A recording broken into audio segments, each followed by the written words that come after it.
Hey, thanks for inviting me back. I'm thrilled to be back talking to this group. I'm sure some of you remember last year I spoke about the Battle of Germantown with a backdrop of Washington taking a tour of the battlefield. So I thought that for today's talk, I can't do justice to the Battle of Monmouth and the Monmouth campaign in the time period that we have here today. It's just too complicated, and even though it's only a 2 week campaign, there's so much going on with it. So I thought I'd use the backdrop of the epic confrontation between George Washington and his second in command, Charles Lee, in this battle, and I'll use that to kind of outline what goes on the battlefield with a focus on the Lee-Washington relationship during the battle itself and a little bit about the aftermath of it. By the way, the image that I have centered on in this title slide is the center of a more panoramic painting by Emanuel Leutze, the famous artist that did Washington crossing the Delaware in 1851. This is 1857, and it's Washington rallying his troops at the Battle of Monmouth, and in the centerpiece of it is the confrontation between Washington and Lee. And those are the two figures that you see there. You're going to see a lot more images, and I'll bring them up as we go along here. I think to start out, though, I need to give an adjustment to the spin that's been occurring with George Washington in the 21st century. And I talked about this in the last time I addressed this group, and I want to expand on that a little bit.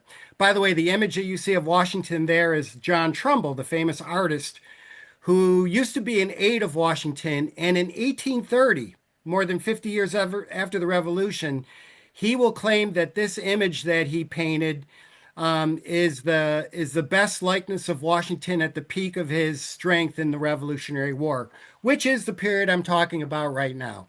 So let's take a look at some of the false views of Washington that the evidence seems to contradict. One is that you've probably heard that is that he wasn't a very good battlefield commander and lost most of his battles because he didn't have a good spatial view on battlefields. I'll address that second part later, but in terms of his battle record, he's actually won more battles than he's lost against one of the elite armies on the face of the earth at this stage in the revolution. So don't lose sight of that. When you look at tactical outcomes, and the soldiers described it, who was left masters of the field? I'll bring that quote up again at the end of this talk. Washington, in battles in which he actually led his troops on the battlefield, actually has won more battles against the crown forces than he has lost at this stage. He is the undisputed commander of the United States forces. There was a cabal. That was a real, wasn't so called, it was real, but it's also been vanquished, but mostly by Washington and a little bit of luck. But in the last 4 months of the winter and the entire spring months of 1778, there is no challenge to Washington as the undisputed commander of the Continental Army. So he doesn't need this New Jersey campaign to solidify his leadership. He is established as the commander. Nobody's trying to take away his power. He is a consistently aggressive soldier, constantly seeking a general engagement. So none of this Fabian commander that you've heard about with George Washington. I think I gave plenty of illustration with that in my Germantown talk last year. And the other point I want to bring up is that when it comes to councils of war, and by my count, Washington has held no fewer than 18 of them in the 10 months between August of 77 and June of 78. He doesn't look at that as a vote to see what their plan of action is going to be. He's the commander. He decides the plan of action, and he treats the councils of his generals to see what their opinion is, whether they agree with him or not. He's going to call the shots, and he wants to have the opinions of his subordinates on record. All right, that's really all it is. It's not the council's going to determine the record for him. All right, with that in mind, there is a famous council of war that takes place during this campaign. And for you history buffs, the actual site where it occurred is a mile from where the Lindbergh baby was kidnapped in the 1930s. So all that plays near the same area. It's Hopewell, New Jersey. And This is a plate on the panel of the Washington or the Monmouth Monument in Freehold, New Jersey today. 1880s it was erected, and it's a series of panels depicting the campaign. This is the initiating panel, and it's the council that Hopewell held 4 days before the Battle of Monmouth.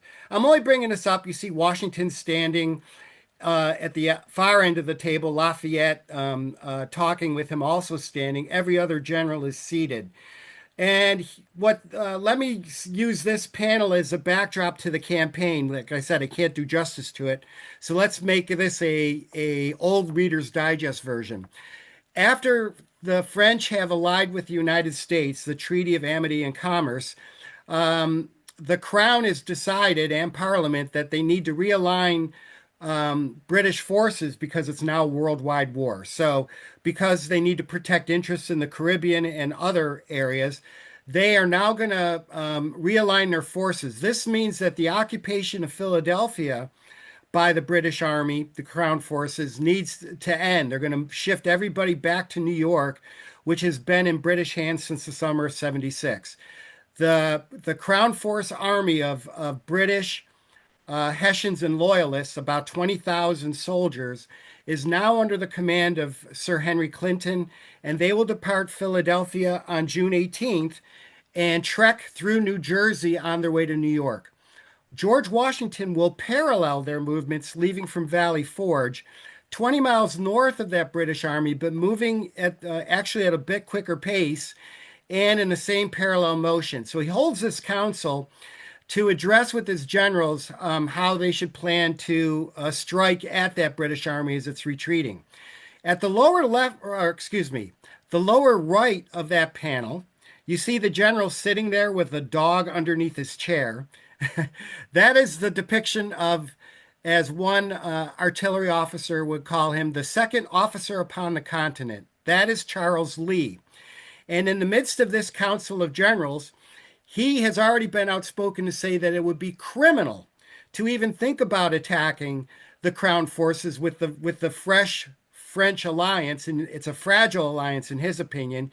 He's also believing that the Americans cannot stand toe to toe with the British forces, and he suggests that a bridge of gold should be built across New Jersey and allow the Crown forces to go unmolested through the state and to New York. But that's not Washington's plan. Most generals understand that he's looking for at least a spirited, limited engagement or a general engagement against that army. So, no greater enigma is around to represent Charles Lee than my little collage of images here. And the reason I say that is that general never sat for a life sketch or a life painting. These are all artist creations of him over a century and a half. Some of them are clear caricatures of him because there are physical descriptions, and none of them are very flattering. But Lee never, we don't really know exactly what Lee looked like because he never sat for a painting. But this is the collage of images. What you need to know about Lee, since he's the other part of this confrontation, is that he has been in captivity, captured by the British right before the Trenton-Princeton battles in the middle of December. And for 16 months, he has missed the war. It's passed him by. The big battles of '77 have passed Lee by. He's been paroled and exchanged in April and May, and he's back in the Continental Army as George Washington's second in command. But he has very, very little experience leading troops on a battlefield, primarily because he's been in captivity for so long. Keep that in mind. And as I said, his propensity is to avoid any general engagement. Washington is to get into a general engagement if possible. But Lee is now in charge as second in command of really what Washington has done. He split his army up and put his best foot forward. He has created an advanced corps of the best soldiers of the Continental Army to get closer to that retreating British army. And the reason he has done that is he's got this dichotomy of an army. He's got a very well-trained veteran force that received 10 weeks of good training by Baron de Steuben at Valley Forge. And these are veterans of Saratoga and the Philadelphia campaign. He's got 17 infantry brigades. However, With that comes over 5,000 new recruits, and most of those have come after May 1st, so they receive very little or no training at all. And that mix is probably going to bog down a lot of Washington's regiments and his brigades. And he decides to create an advance corps primarily of the most elite trained veteran troops to get closer to the enemy, literally putting your best foot forward, closer to the enemy. And Charles Lee is in charge of that. And I'm just showing you the breakdown of the best regiments in that force. Those names should look very familiar to you. Lee technically is in charge of 9,200 men in that advanced corps. The majority are going to be with him 5 miles from the Crown forces at a place called Englishtown, while Washington has the picked over force, the Grand Army of what now is going to be 14 regiments 4 miles further away from him. I have put in this next slide. This seems kind of odd, doesn't it? I put a screenshot of a Google map. Why did I do that? Well, look in the upper right-hand corner, and what should be very apparent to you is the high terrain. That was called back then, and it still has the appearance now, the Heights of Middletown. The town of Middletown is off the slide further to the north, but these are the heights that circle south of it. And Washington is concerned that Clinton's Crown Force Army will gain those heights before Washington has a chance to attack him. George Washington wants to hit him on the low open ground closer to where you see Freehold before he gains those heights. Now, the entire week has been extremely hot. Temperature has reached the mid 90s every day. And what I'm trying to depict here is Saturday, June 27th. Clinton is resting his force above and below Freehold that you see at position 3. His little over 19,000 troops cover up to 1 mile north of Freehold, and then it goes off the slide to the south, 3 miles south of Freehold. So he's got a big army. Washington is split up. He's got about 2,500 men, pretty close and on both sides of Freehold, keeping a close eye on Clinton. And as I said, Charles Lee is the majority of the force, 5 miles up the road at Englishtown at number 2.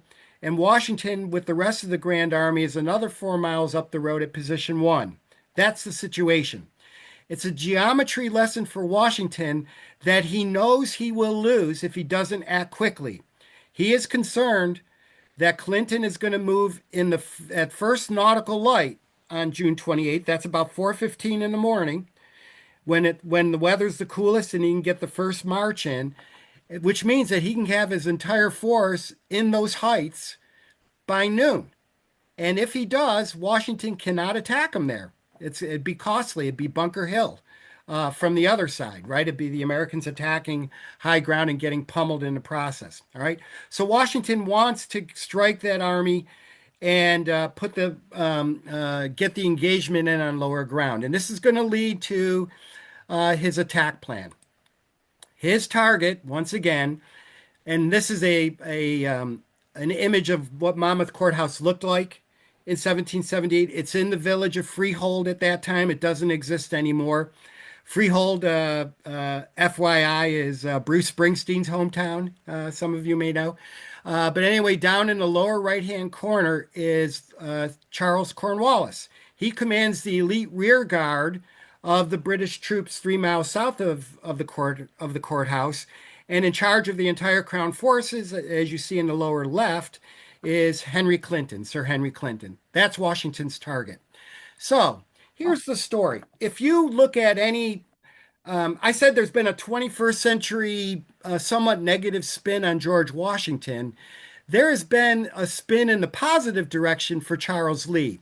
I'm going to cut to the chase here and tell you that 2 days after this battle, Charles Lee is going to be arrested and face 3 court-martial charges, including disobedience of orders, misbehavior before the enemy and calling a retreat, and disrespect to the commander for writing some obnoxious letters to him. I'm not going to cover all the charges to him, but Lee will be out of the service, and most historians these days that are they know he's guilty of that third charge. Lee can't help himself when he writes a letter. But they tend to absolve him of the other two charges, and that's where the spin has occurred.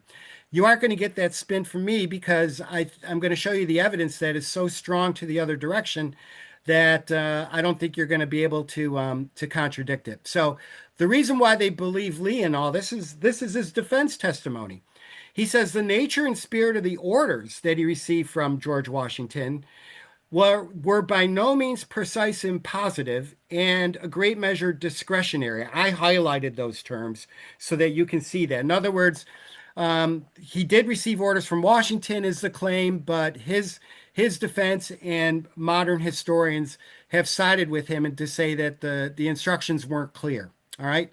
So I'm going to show you the evidence that they were very clear because it's important to know this, which leads to the confrontation.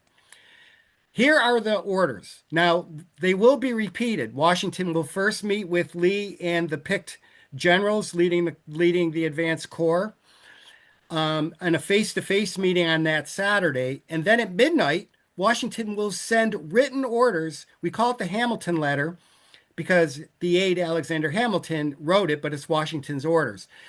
And to show you, the letter no longer exists, but it's easy to recreate it. I did it as an appendix in my book, and there's several people that either wrote or read it, and I'm only going to use the people that read it that were at Lee's headquarters because they were his devoted aides. They're not gonna say anything derogatory to Lee on their testimony for it. But here's what they all say. They all acknowledge these were the written orders.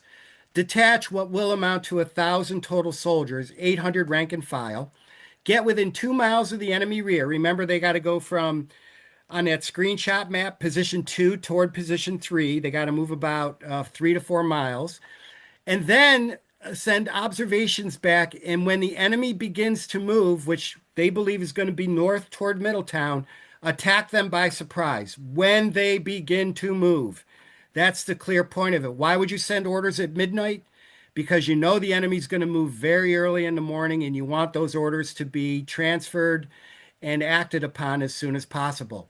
At the same time that the Englishtown force attacks from the west, Daniel Morgan, who's east of that rear guard, will attack from the east. It'll be hitting on both flanks of that rear guard. And here's the interesting part. You never see this before. Nobody's ever talked about it. The written discretion whether to attack or not is not given to General Lee. It's given primarily to the parties that are going to be hitting on the attack. Daniel Morgan and whoever Lee chooses to lead the attack out of Englishtown. So Washington's been burned by Lee's discretion in 76, and it's clear that he wants to limit any claims of discretion by Lee in the aftermath. So these orders are very clear, they are very precise, and they are very positive. No question about it. So here's Washington's plan. I've derived this. It's a map in my book, and I want you just to focus on the double A's that you see. That's Daniel Morgan coming from the southeast and the Englishtown force coming from the northwest. They will strike the Englishtown force probably close to dawn or an hour after dawn or so at 6 o'clock when they're moving, hit them by surprise. And then the option is up to Henry Clinton. Either he sends enough of the rest of Cornwallis's men to brush away that attack and move on toward Middletown, which is off to the upper right-hand corner of your map, or he will commit everybody, his 19,000 men, and battle Washington in a general engagement. Washington will be ready for it. The Grand Army of 14 brigades will be in position at C, ready to meet them, and the rest of the advance corps out of Englishtown will be at position B. It's pretty clear based on the testimony of what Washington was planning to do. Now, I don't have time to show you everything here. Let's just summarize it this way. Lee completely botched the order. He receives it at 1:15. He began to act on it, so it wasn't deliberate, and he wasn't sitting on it. He acted immediately and completely botched it. Hopefully, we can expand on this in Q&A. I don't have time to go over all this, but the point was neither commander from either side of that rear guard received orders to attack that rear guard when it was south of Monmouth Courthouse. In fact, Morgan didn't get his his order said to attack on Monday, not on Sunday, believe it or not. So no attack is going to occur. Washington's orders are completely botched. From Washington's end, he did get within supporting distance. He will get to Englishtown. And for people that are moving with Lee, everything that morning is a complete catastrophe. In fact, one of the volunteer aides at Lee's quarters will claim, read the bottom bullet statement first. This is interesting. He says General Lee, from the whole of his conduct that morning, appeared determined to avoid fighting. So, according to this volunteer aide with Lee, David Foreman, he claims that Lee was doing this on purpose, right? He's trying to avoid the fight, build that bridge of gold. A little bit of plausible deniability to claim like you're moving on the orders, but you really aren't. Uh, I don't believe that, though. I actually think, and you might be hearing this for the first time, I just think Lee's an incompetent. He's incapable of leading this many troops on a battlefield. He's been in captivity too long. The war has passed him by. And what Foreman is complaining about specifically is that the confusion of orders given to the generals while they were advancing toward the crown forces throughout the morning, and that he actually expands on the several halts that Lee had called upon. That, and I love the term he used, deforming of the troops. I have a map that really illustrates this in a nutshell. This is the situation at 9 in the morning. Washington expected the attack to occur 3 miles south of Monmouth Courthouse at 6 a.m. Look where the opened icon British Army is. They're already north of Monmouth Courthouse. There is no American troops within a mile and a half of them.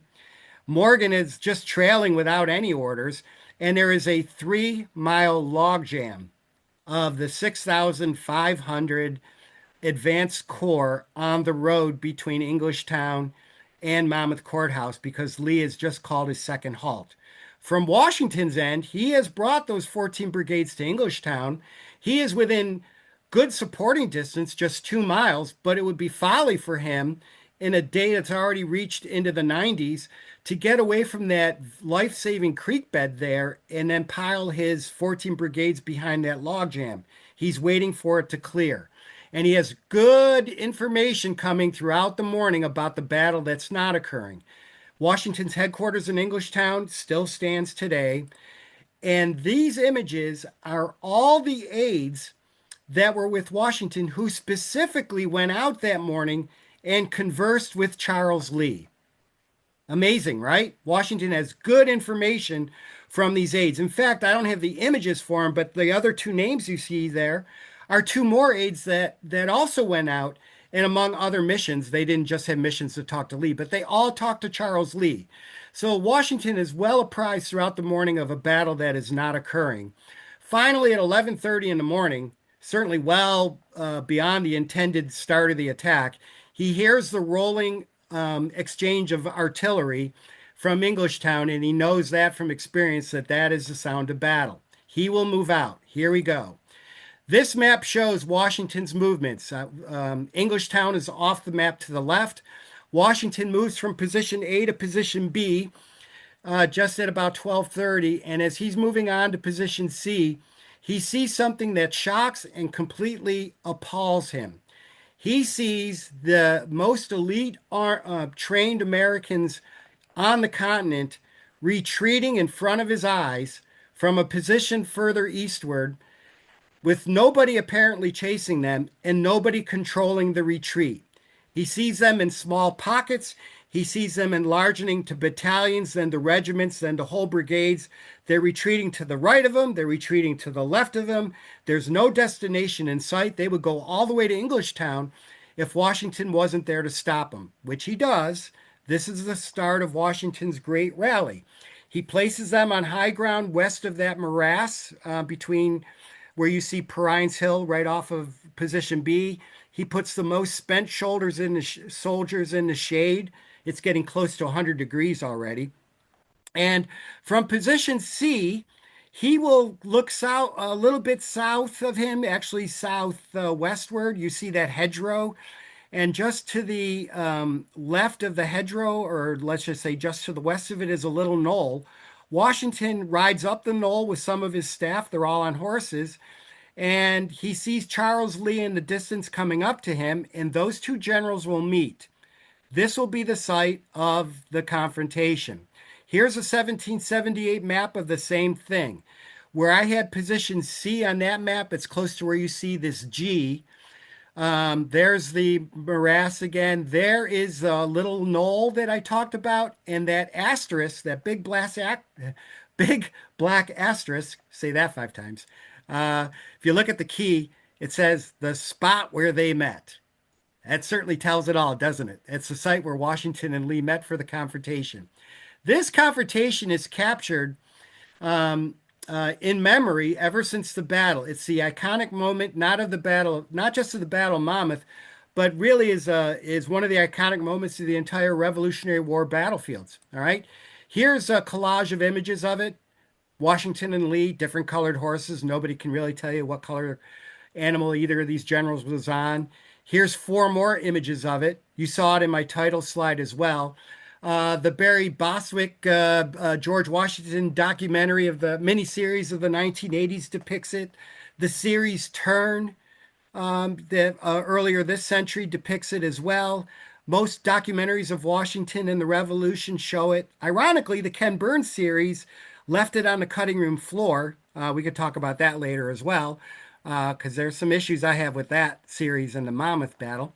But that is the iconic moment. It's when Washington meets with Lee and the battle is suddenly going to change. All right. What's interesting about the confrontation site is that the park actually contains it. The state battlefield park, the Monmouth Battlefield State Park, has these areas, the West Morass Bridge, Oswald's Knoll, and Hedgerow. They're well-known park pieces. I know they're 3,000 miles away from you folks, but if you ever get out there, go to these sites. There's the confrontation site. Okay, it's at Oswald's Knoll today in the park. Interestingly, and I apologize for the blurriness when I enlarge the map, this is a park map. I'm showing you where that confrontation took place at the X. All right. Where the park puts the interpretive signs is actually 600 yards east of it, where you see the double X. So they got the markers in the wrong spot. And I'll tell you, I'm not too disappointed in that, and I'll show you why in a minute. For this map purposes, I want you to, before I leave this map, above this X in this green space, not so much today, but back then there was a point of woods, jutting woods, that I'm going to refer to, which Washington could see a little over a quarter mile away from Oswald's Knoll. He's already trying to view the battlefield. But in the meantime, we got to get to the confrontation. Now, I'll let you read this on your own as I describe briefly what happened up there. It's about 1:15 in the afternoon. And as Lee rides up that knoll where Washington is with a couple of his aides, everybody's on horseback. Washington immediately, and he's very hot about this, challenges Lee. What's the meaning of this, sir? Why all the confusion? Why the retreat? And Lee is caught completely off guard. He's stuttering, sir, sir. He rambles. He claims that no confusion retreat was occurring at all. And then he says it wasn't his fault that the retreat started, but he was left too low in numbers to hold his ground in the advance, and so he had to leave as well. This is where Washington challenged him and essentially said, look at from the information I have, remember all these aides have come back and talked to Washington. There's not more than 1,500 enemy troops ahead of us. I don't even see them yet. You should have been able to hold your ground. And then Lee let it all out. He said, General, I was against this from the beginning. You've heard me say this in council. You've heard me say this in writing. It's against, we shouldn't be standing toe to toe against this army. We should let them go. And then he goes on, and I put this in an off color. Lee has this weird fetish about the British cavalry, thinking that 6,500 trained Continentals couldn't hold off 365 members of the British 16th Light Dragoons in the British Army, but that's Lee. And he even throws that in there. That's the kitchen sink, I suppose. And then Washington then just tells Lee, if you had no intention of fighting with the advance corps, you shouldn't have begged me to take charge of it, which Lee did on 2 occasions. And then according to one of Lee's aides, Washington, and I love the phrase, he said, passed by him. Washington simply just rode by Lee because he had other things to do. And at that moment, Washington's taken over the battle. He rides to the point of woods. Here's where they met, guys. Look at the hedgerow fence. You're looking kind of northwest. I love that there's no interpretive signs up there. It's our secret, people. That's the site where Washington and Lee met today. You can go up on that hill and basically relive that past without the interpretive markers interfering with the 1770s depiction of it. All right. But Washington will ride to the point of woods and he will put a very trusted general, Anthony Wayne. I'm going to be writing his biography, by the way. He puts him in charge of two picked battalions, and it's basically an ambush force that Washington doesn't intend to stay there very long. And that fight is brief, and it's depicted on that Monmouth monument in another panel, just like the Council of War was. You see that there as well. Interestingly, Lee tries to take control of that position even though this was Washington's doing, and Wayne brushes him off, says, I was placed here by the general. And Lee says, this is a bad spot. Look what he says, exposed to the enemy's cavalry. He's still concerned about those 365 British cavalrymen. But Washington's more concerned about the 2,500 British elite infantry that's marching with them, the guards and the grenadiers. So what I put on this map is the advance of Cornwallis and Clinton. He's personally in charge of this. You see those white icons? That's the elite British infantry and the light dragoons pushing from position D toward position C and F. And there's 2,500 of them. Wayne slows them down at the point of woods, but they're sacrificial lambs. Washington is just trying to buy time. And why? Off of this map on the left, that high ground of Pines Hill, Washington is trying to set up a main line of defense with infantry and artillery, but he needs time to do it. And if he doesn't set up a couple lines of temporary defense, it'll never happen in time, and there won't be a Monmouth battlefield because Washington would be swept away. So Wayne has got one of those defenses, and then Washington is looking for another defense at the same place he's been viewing from, that confrontation site, which now where you see hedgerow and position A and C is the hill and the hedgerow. C is the hedgerow fence, guys, and there it is today. All right, not the same fence, but the same fence line. And these are the hedgerow fence defenders. All right. One of the key defenders there, I don't have his image. His name is Jeremiah Olney, Olney. He was placed behind that fence by none other than Alexander Hamilton as an extension of headquarters. You know Alexander Hamilton and Lawrence down in the lower right as stars of the musical. By the way, they don't look anything like the actors in the musical. I don't know if they know that or not. But anyway, that's what they look like in the lower right at this time of the war. Why does Washington have those guys down there? Who's in charge of the hedgerow defense? It's Charles Lee. And the reason why Lee's in charge, and I should bring it back to what I showed you in the previous slide, look at that statement. Washington doesn't order Lee to defend there. He challenges him. He's the only general around. And Washington says, either you command here or I will, because he doesn't trust him. And Lee, to Lee's credit, says, General, I will be the last to leave the field. All right. But Washington doesn't trust him. How do I know that? Because Washington doesn't feel compelled to detach any aides with Anthony Wayne at the point of woods. He doesn't detach any headquarters staff to superintend other detachments, including Nathaniel Greene over at Combs Hill. Why does he have his two most experienced aides at the hedgerow? Because he doesn't trust Charles Lee. All right. And those two aides will both have their horses shot out from under them. This is a very rough fight. It only lasts for about 10 volleys. And I suppose I can give Lee a little credit in that he didn't buckle from the situation right away. But after 10 volleys, he was forced to, and I don't blame him. And he will move from position C and get over to Pines Hill. Now Washington had bought that time. Look at that monstrous position now at G.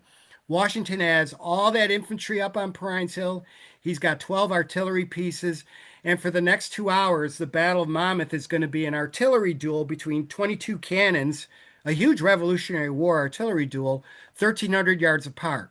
But before that happens, Charles Lee won't be any witness of it because he starts mouthing off again. When he gets up on Pines Hill, after that brief, spirited fight at the hedgerow, he says to Washington, I told you this is always going to be the problem when you have an enemy that is greatly superior in cavalry. There he goes again with the cavalry, right? So Washington basically wants him out of his sight, and he tells Charles Lee, go to Englishtown, which is still 3 miles to the rear. It's basically get out of my sight. But there is several Continental Infantry brigades back there on the high ground behind the creek, and Lee would be in charge of that rear guard. He's still second in command, right? Not much longer, because now Washington turns the knife in him. He will send Major General Baron de Steuben back to Englishtown. And there at this tavern that still stands today, I know that Lee's headquarters were at a tavern in Englishtown. It was probably this one. He will tell Lee that Washington is replacing and relieving Lee of command and putting Steuben in charge of that force. Lee's quick-witted response is, oh, I could tell that the general sees how tired I am. But if Lee really thought that the reason why he was being relieved of command for the rest of the day was because of his fatigue level, he was kidding nobody but himself. Washington was telling him in front of everybody around him that he is no longer welcome to command in Washington's army. All right, so that's the rest of it for Lee. As for Washington, he's going to order 4 counterpunches. He's really only able to throw 2 of them at positions F and positions E, and that drives Clinton completely from the battlefield. And I want you folks to get out of your head. You always hear that the Battle of Monmouth was a tactical draw. No, it wasn't. By every marker of a tactical outcome, it is a tactical victory. And I have found 6 accounts without even looking for them where the officers and men called themselves masters of the field. That's their description of the tactical victory. Clinton could have stayed overnight and launched a fresh attack with an entire corps of troops, technically a division, under Knyphausen with 9,000 men the next day, but he wants no part of where Washington had his position, and he will continue on to New York. And you could read what that officer writes. They are proud of this victory. Washington, you see this painting, he's sleeping on the battlefield that night. It's a mark of owning the battlefield. You are the victor of the field. They celebrate this victory 6 days later with the 4th of July celebration on the Raritan, which is depicted in several accounts of veterans in their pension applications 50 years later.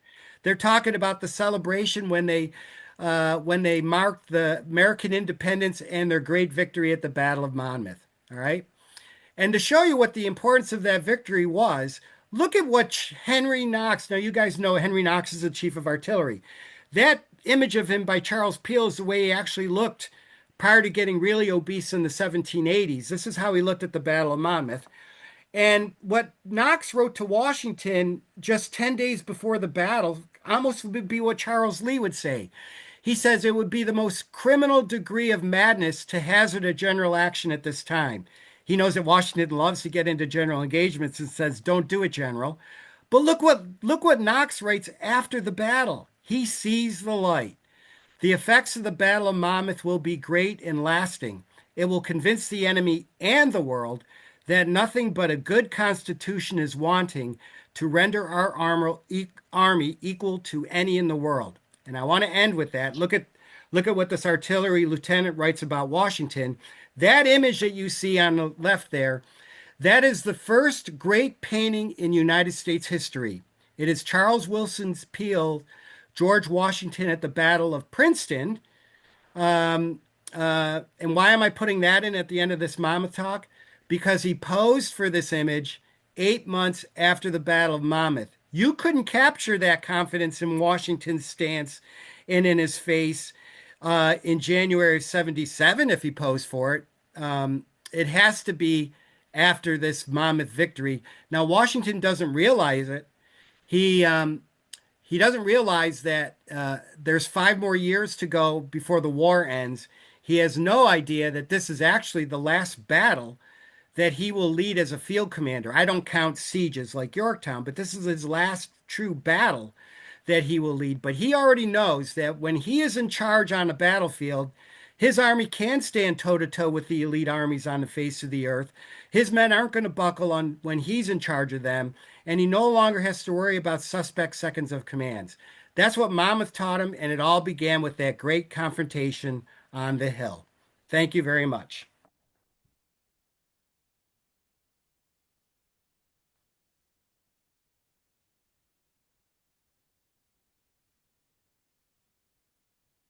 Thank you, Gary. Are there any questions for Gary or anything about that? Hello, thank you for a great presentation. What do you think the relative strengths of the cartographers were at the time? It seems like maps and that kind of intelligence was really important. Um, what we historians have trouble handling, and there's actually there is good scholarship on the available maps during the Monmouth campaign at that time. And a lot of them you folks could actually get yourselves from your own home computers. There's some on the Library of Congress American Memory site of the route during the campaign.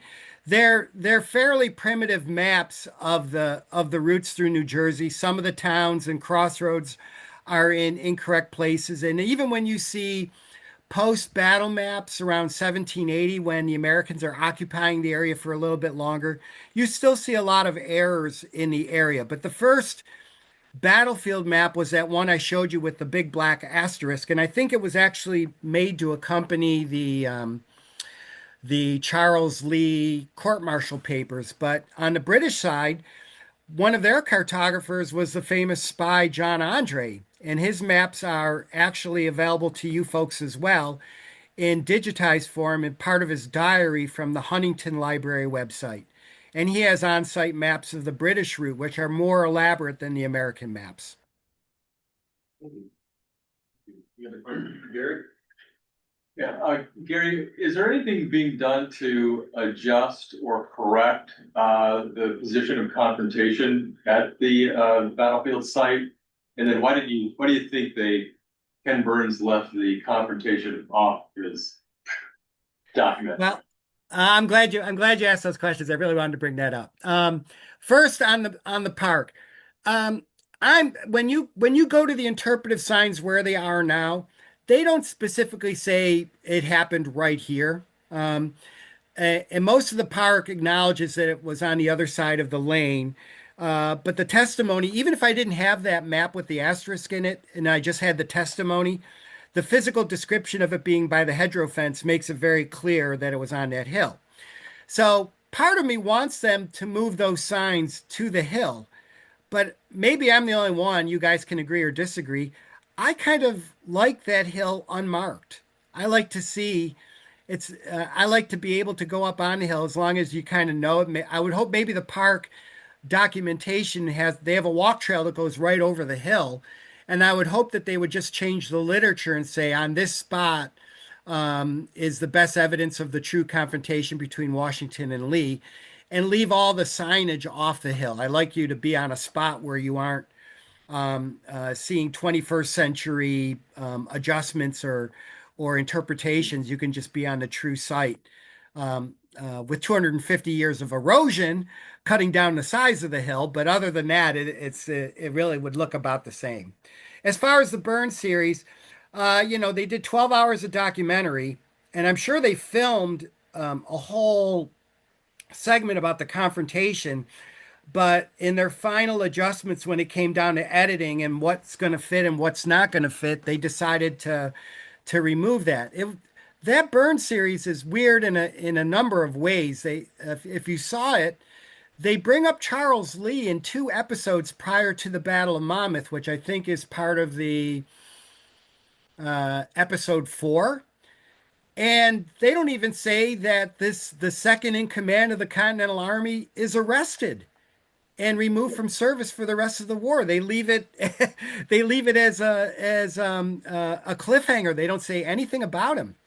And I'm sure they filmed a discussion about it and then just edited it out. And I'm shocked by that because, there's some other things they left in there. One of the most silliest things I saw in an earlier episode, they spent, and I timed this, folks, they spent 1 minute and 36 seconds talking about Darby Vassell, the 6-year-old kid at the time who was bargaining with Washington to get paid for doing chores at his New York headquarters, and Washington wouldn't pay him. And the series was making it an issue because Darby was black. I don't think if it was a white 6-year-old, Washington was going to pay him either. But it's a dubious story that doesn't show up in print for until the 1870s, and they spent a minute and a half on it and won't tell you about something 10 times, well, not even 10 times more important, 1,000 times more important, which is the outcome of the Battle of Monmouth with Charles Lee being arrested. So I don't have an explanation for that at all.